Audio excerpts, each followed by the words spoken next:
Semana 3 do volume 4 do PET, aula de Biologia, terceiro ano, professora Juscelia. Nessa aula, nós vamos falar sobre o DNA, ou seja, vamos analisar essa molécula, né? Então, vocês vão ser capazes de identificar as técnicas para análise do DNA.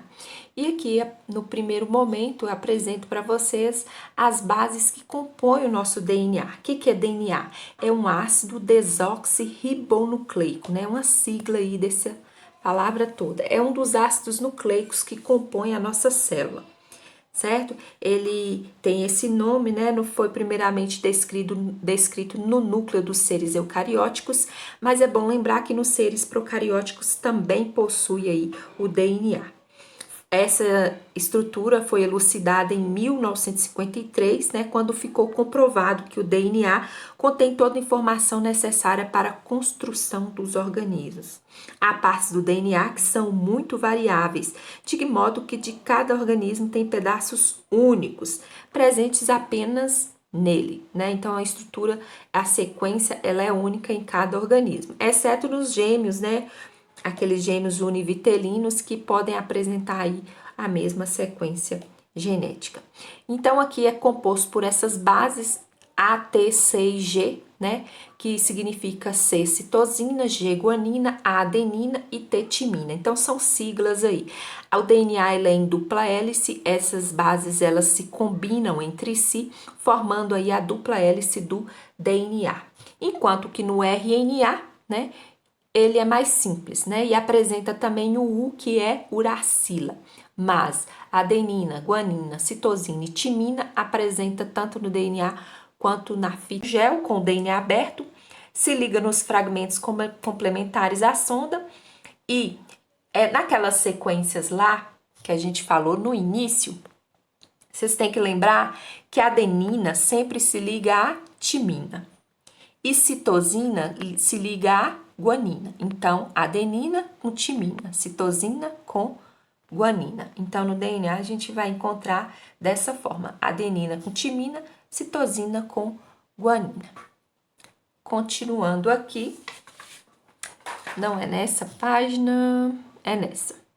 Aqui vem mostrando, né, uma imagem do resultado de paternidade, do teste de paternidade, feito aí usando essa sequência de número variável de repetições em sequências, ou VNTR. Aí usa aqui dois testes. Esses exemplos aqui são de dois testes, o A e o B. O primeiro, que é o teste A, foi considerado o pai. E no B, a paternidade foi descartada. No número 1 aqui, esse número 1 do A é a mãe. O número 2 indica a criança. O número 3 indica o suposto pai. E o 4 aqui teria que ser o resultado aí que deveria obter. Ou seja, em 4 juntou o DNA do suposto pai e da criança, né? Aparece aí, se vocês observarem, no 1, a mãe tem dois alelos. Ela tem dois alelos. E, continuando, a criança, que é 2, também tem dois alelos, certo? Sequência, agora o 3, que é o suposto pai, ele também tem dois alelos, ó, um aqui e outro aqui. E a suposta criança também apresenta da mesma maneira, né? Juntou o DNA e apareceu os dois alelos da criança, mais o alelo exclusivo do pai, que a setinha D aqui indica, né? É porque no material de vocês colocou em letras, mas eu não vou me aprofundar nisso aqui, que não tem necessidade.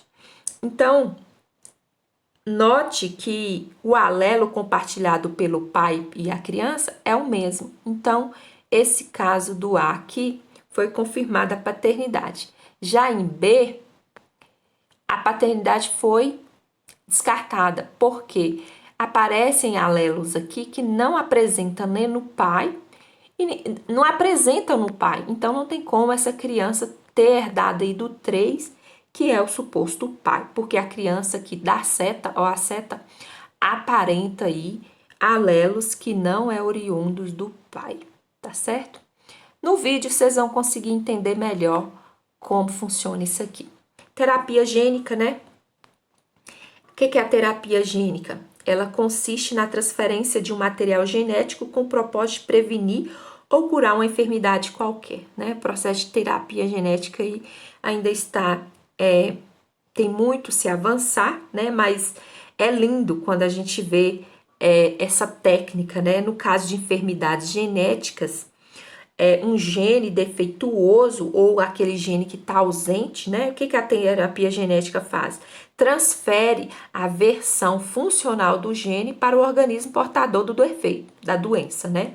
De modo que a reparar o defeito, porque nós sabemos que se os pais tiverem alguma deficiência genética, provavelmente vão ser transferidas para os seus filhos. Então a ideia é bem simples, mas é muito distante da nossa realidade, né?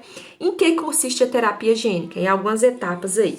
A primeira etapa, né, é isolamento do gene. O gene que está com o defeito, né? Um gene, ou que é uma porção do DNA, contém informação necessária para sintetizar, para produzir uma proteína. Transferir um gene é transferir um pedaço do DNA. Portanto, é necessário, antes de tudo, conhecer o pedaço correto. É feito o estudo.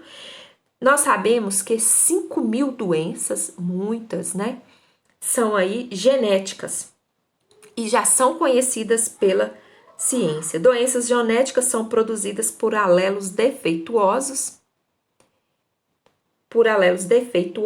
que não possuem aí condições, né, de produzir essa proteína que é importante e essencial para o funcionamento do organismo. É aqui, tinha me perdido, mas encontrei novamente. Então, o primeiro passo é identificar o gene responsável pela enfermidade, depois saber onde o gene se encontra e isolar. Esse processo, essa etapa de isolamento, essa etapa de isolamento é chamada clonagem do gene. Então, localiza e isola, certo? E depois, segunda etapa, in vivo ou ex vivo.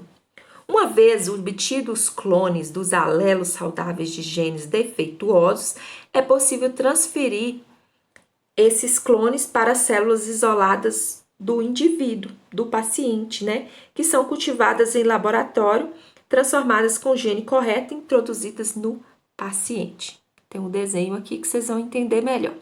Como que ocorre essa transferência do DNA para a célula hospedeira, ou seja, a célula que vai receber esse gene. Então, nesse procedimento, vou acompanhar aqui já no desenho, tem aí um gene normal, ele foi isolado, né? E foi inserido aí numa sequência, certo?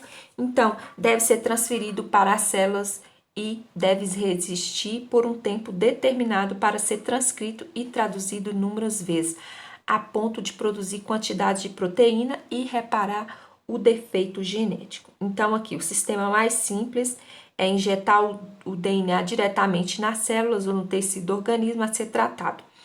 E, na prática, esse sistema é ineficaz. Então, na imagem ao lado aqui, que mostra como é feito hoje, né? Então, aqui tem um gene, né, normal, e ele foi inserido aí num retrovírus, e aqui mostra que esse retrovírus recebeu o gene normal, que retirou a parte defeituosa, colocou-se nele, né, injetou nele, que é o número 2 aí já, e esse retrovírus infecta células de MOV. O que é MOV? Aí é medula, tá? Injeta na medula óssea, que significa esse OV, medula óssea vermelha. Então, o DNA viral e o gene normal são inseridos no cromossomo, porque assim que chega aqui, a célula captura esse retovírus e começa a se multiplicar, né? E começa a produzir novos cromossomos, né? Então, essas células da medula